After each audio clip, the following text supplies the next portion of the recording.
Welcome to Gun News Review. A decision is expected Monday from a federal judge in Seattle on whether a Texas company will be blocked from making available online digital files for 3D gun construction.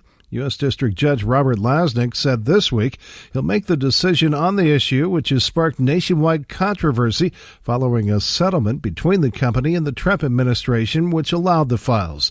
But Judge Lasnik said that even though he'll make the ruling, a solution to the greater problem to release the plans lies with the president or Congress. A temporary restraining order issued by Lasnik is currently in place to prevent the online release of the plans until he makes a ruling. Also in Washington state, a decision on whether to allow a gun reform initiative to be on the November ballot will be made by the Washington State Supreme Court. More than 300,000 signatures for Initiative 1639 were thrown out by a Thurston County judge on Friday, saying the petition didn't follow election format. Judge James Dixon also said the petition didn't clearly define what would change in the law and that the font text was too small to be readable. The Secretary of State's office was ordered to stop certification of the signatures. Supporters of the initiative hope the High Court's decision will be made in time to still get the measure on the ballot. Montana Democratic Governor Steve Bullock is trying to clarify comments he made over the weekend about gun control. When asked by Jake Tapper on CNN's State of the Union if he would support a ban on assault weapons, he said this. I would, Jake.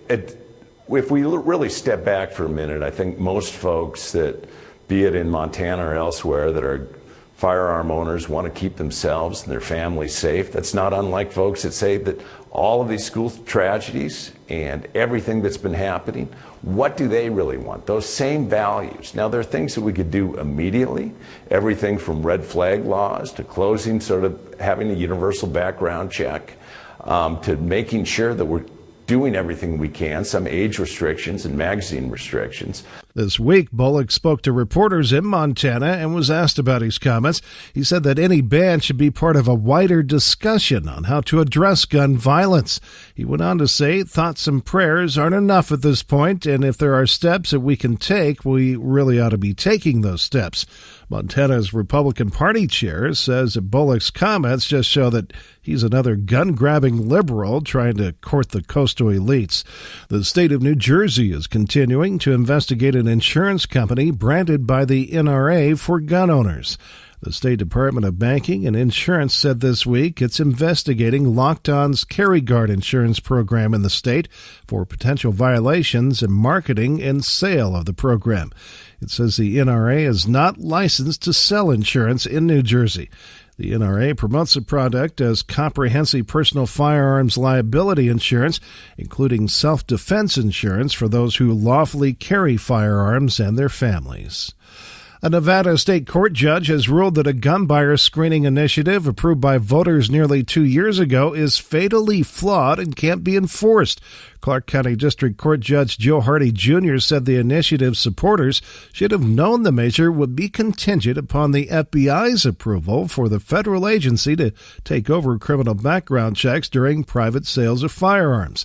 Hardy said the FBI rejected Governor Brian Sandoval's request to implement the law and that there's no language in the act itself mandating that the governor undertake such action.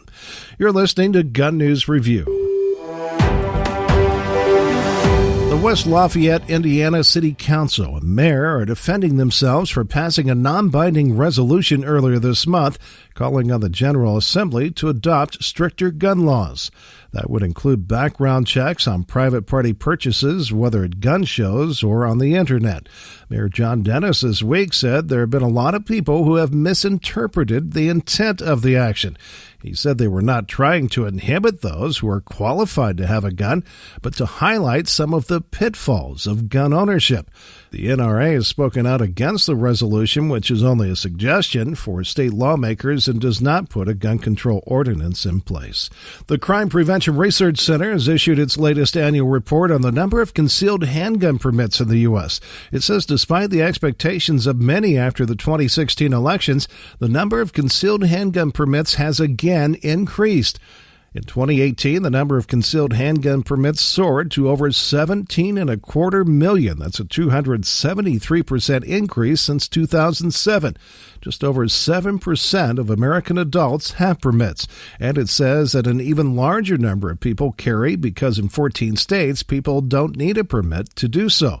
Last year, despite the common perception that growth in the number of permit holders would stop after the 2016 election, the CPRC says the number of permits grew by 890,000.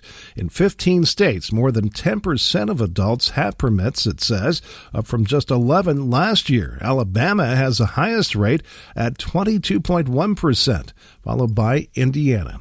A home intruder in Irontown, Utah apparently didn't think the homeowners were serious about the sign they had outside, warning that the property was protected by Smith & Wesson.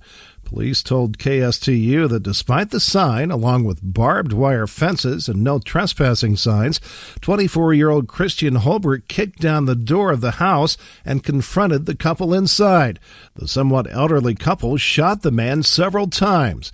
But even after being shot and leaving the house, he managed to strip naked and confront deputies who were waiting for him after being called.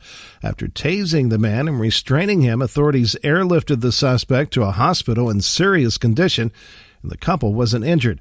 Police say they believe Holbert was on some type of drugs to allow him to move even after being shot and tased. You've been listening to Gun News Review, comprehensive and concise.